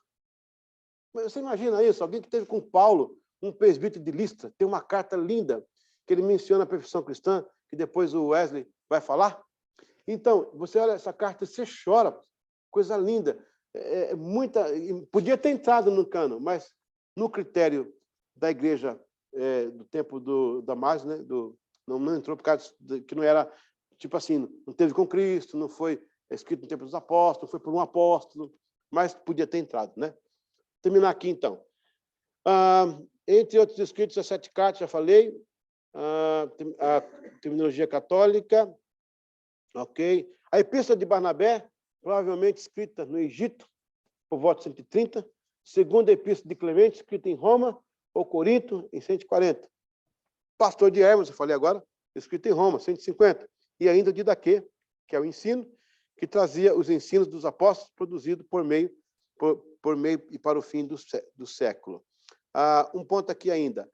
Esse material, onde é que está, pastor? Ele está espalhado em alguns museus, em alguns locais. Como eu falei, a Harvard conseguiu reunir virtualmente muitos desses documentos, um trabalho muito sério, muito bonito. Você fica assim, abismado mesmo com o trabalho deles lá. Agora vamos para a teologia da consolidação. Agora sim, passando um período aí da apologia, da refutação, logo após o período dos apóstolos, a segunda geração dos cristãos começa a se estabelecer em termos de teologia. Eu já falei sobre isso aí, né? Lá atrás. Embora a distância entre as cartas apostólicas e os escritos patrísticos seja pouca, porém não se considera uma extensão das epístolas e cartas apostólicas. Até porque nem todos foram discípulos diretos de alguns apóstolos. Portanto, há uma diferença considerável por alguns motivos. Os escritos apostólicos se empenhavam em uma ortodoxia maior que a ortopraxia, ou seja, o fundamento da fé era mais uma agenda de fixação da igreja do que uma igreja cheia de sims e nãos, de pode ou não pode. O objetivo era alicerçar a fé, e estando a raiz forte, o seu segmento seria uma duplicação do DNA autêntico. Isso aqui é maravilhoso. O que é ortopraxia? É fazer mais perto do original. O que é ortodoxia? É estar mais perto do original, conhecer melhor o original. Ortopraxia, fazer mais perto do original. A igreja era tão fundamentada, pastor Pierre, numa teologia tão forte, que não tinha por que o sim, o não, não faça.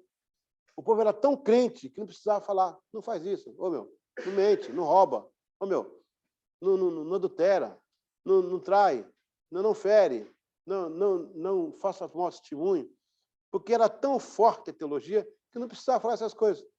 Mas a teologia enfraqueceu e os púlpitos viraram uma artilharia de canhão. Não faça, não faça, não faça, não faça, proibido, proibido, proibido. É errado? Não é errado, mas foi um paliativo. Eu pergunto a vocês, um corpo sadio merece, ele carece de remédio? Não. Mas um corpo enfermo vai ter que ter remédio para compensar, para repor cálcio, repor não sei o quê. Quando falta a teologia, eita, peguei pesado, né? Quando falta a teologia, tem que remediar. Quando a igreja perde a unção, inventa programação.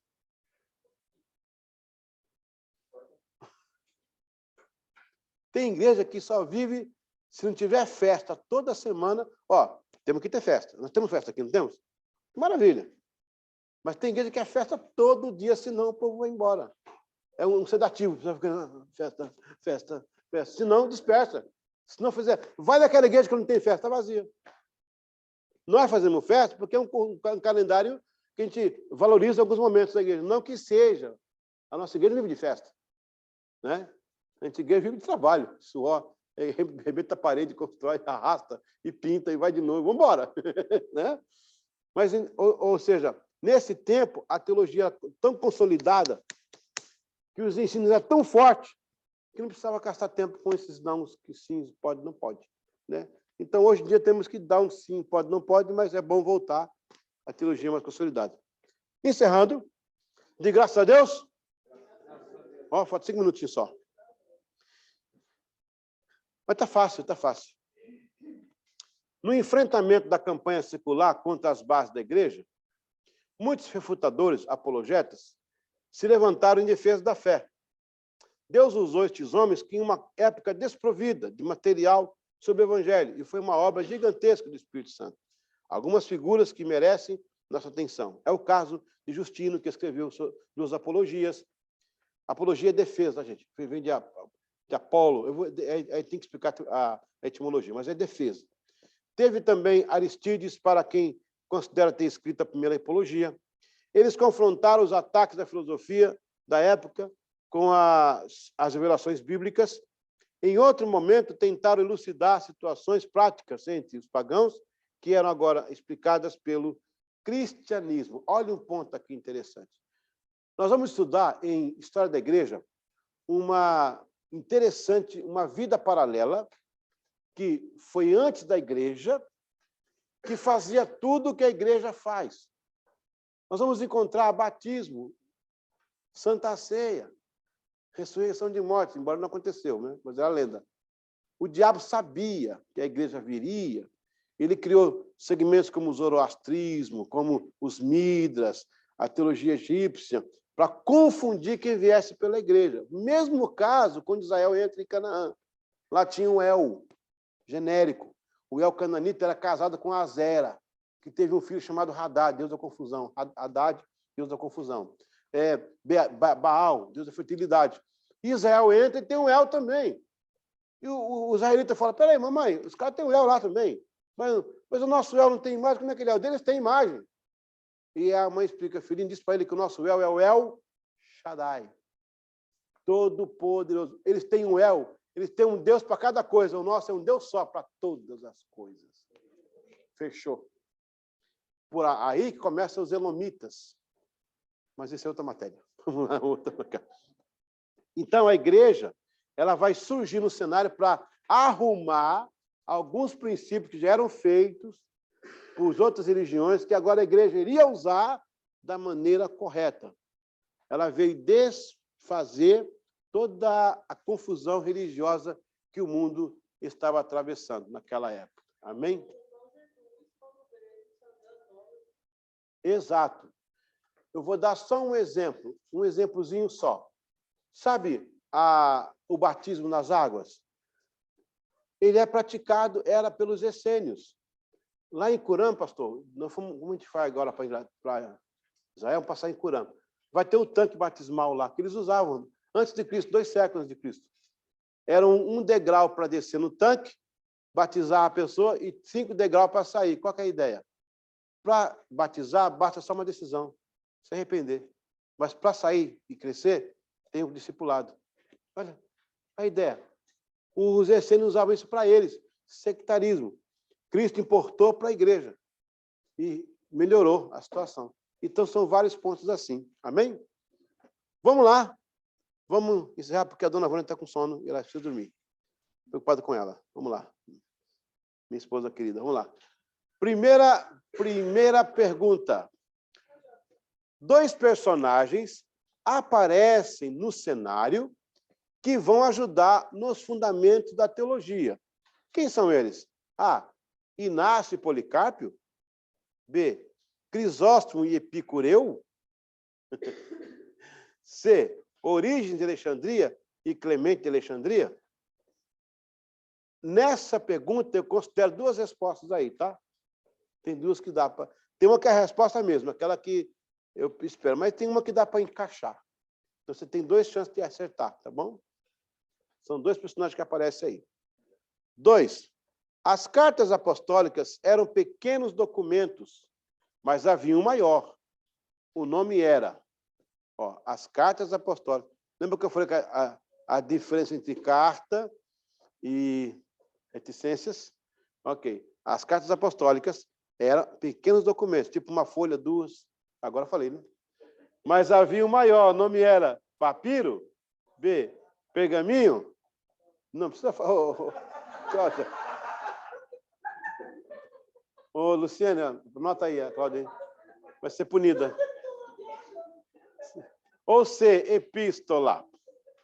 3. A teologia patrística se empenhava mais em A. Refutações do que apologéticas, ortopraxia mais do que ortodoxia, ortodoxia mais do que ortopraxia. Dá para considerar 2 respostas aí também, mas tem uma que é a mais acertada. A teologia patrística se empenhava mais no quê? Em refutar do que apologética, ortopraxia mais do que ortodoxia, ortodoxia mais do que ortopraxia. Aí tem 2 respostas que eu vou considerar. Depois eu vou passar para o Silene lá, para ela ver lá, no gabarito. Última pergunta. A defesa, a apologia e refutações eram elaboradas para impedir o quê? A. As heresias. B. A perseguição. Ou C. As encíclicas. A defesa, a apologia, refutações. Eram elaboradas para impedir o quê? Você acha que é heresia? Coloca A. Você acha que é perseguição? Coloca B. Você acha que é encíclicas? Coloca C. Amém? Muito obrigado, pessoal de casa. Deus abençoe vocês aí, gente. Obrigado aí por acompanhar. Pessoal aqui presente. A palavra está com o nosso pastor para encerrar a nossa reunião.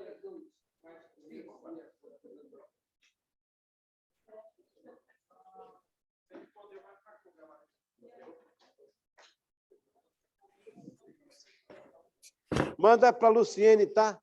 As respostas. Ok. Obrigado por estar junto aí. Aí, valeu, valeu. Qualquer pergunta aí, escreve também que a gente responde, tá? Até Obrigada. segunda-feira. Deus Sim. abençoe. Amém. Amém.